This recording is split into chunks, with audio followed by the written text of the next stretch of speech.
Hi, I'm Wayne and this is Bassador Woodworking. Today we're going to be making some upgrades to my table saw.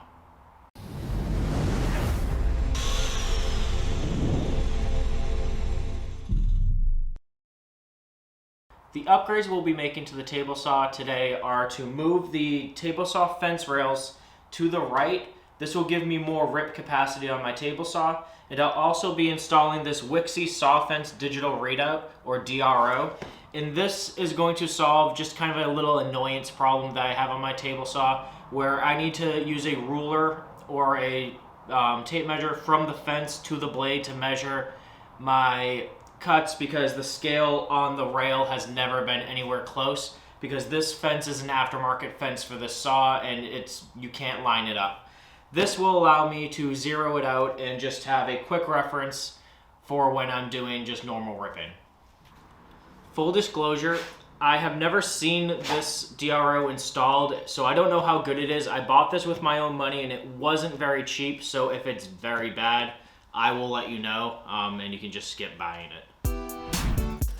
Before installing the DRO, I wanted to shift my fence to the right to give myself more rip capacity. I started by removing the fence and disassembling the rails. I could then shift the rail and remount it in place. This is a Delta T3 fence system mounted to my Craftsman 113 table saw. I did have to drill a new hole in the table. Luckily, cast iron is easy to drill through if you take your time and use oil.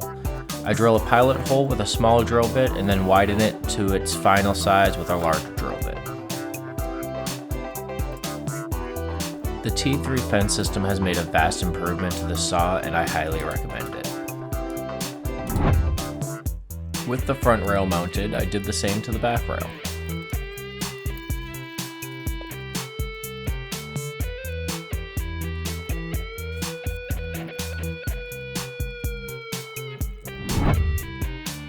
With the fence shifted, I turned my attention to the DRO. I unpacked and inspected everything to make sure there are no obvious defects. Everything in the box was packed neatly and the aluminum rails appear well made.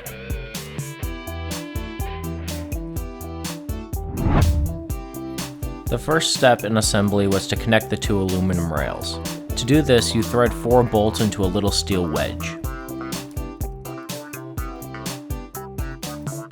I could then attach the mounting hooks to the same slot in the rail, 2 on each rail, 4 in total.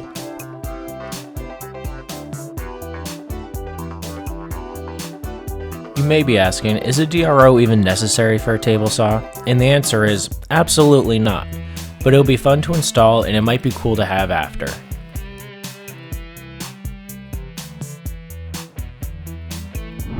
I then drilled the mounting holes in the bottom of the fence rails and secured the aluminum rail with the self-tapping screws provided.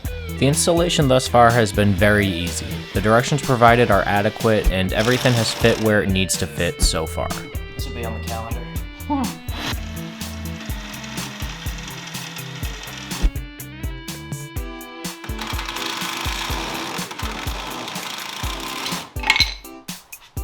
Okay.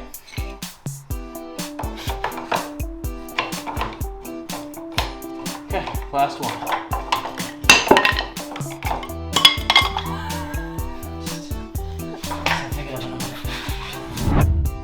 This green PCB looking thing is what the DRO references against for judging distance. It is adhesive and just seats in the slot.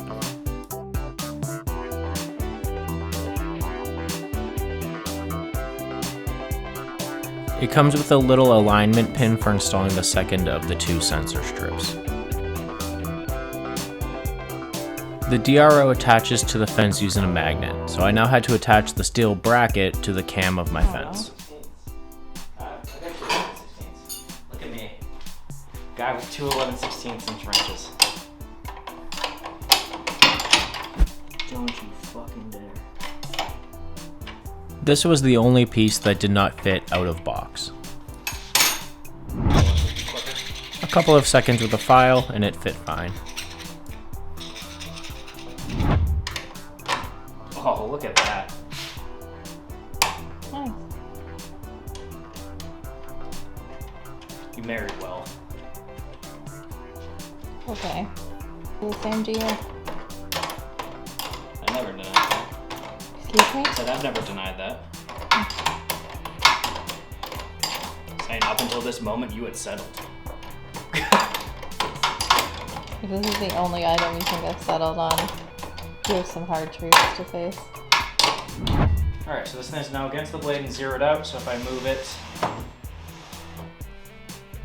that should be 14 inches from the blade. So let's test, see if we're actually 14 inches from the blade. And we are. We're exactly 14. So if I move further, and now we should be 27 and just under an eighth. 27 and just under an eighth. Cool. So this appears to be working.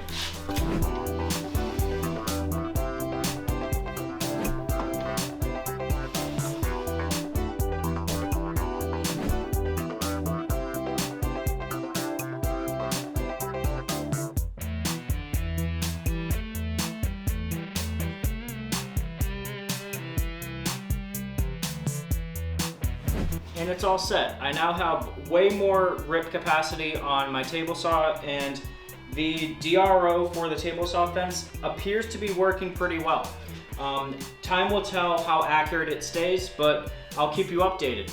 So thank you for watching. Make sure you like, comment, and subscribe to keep up to date with new projects as they are released. And until next time, thank you.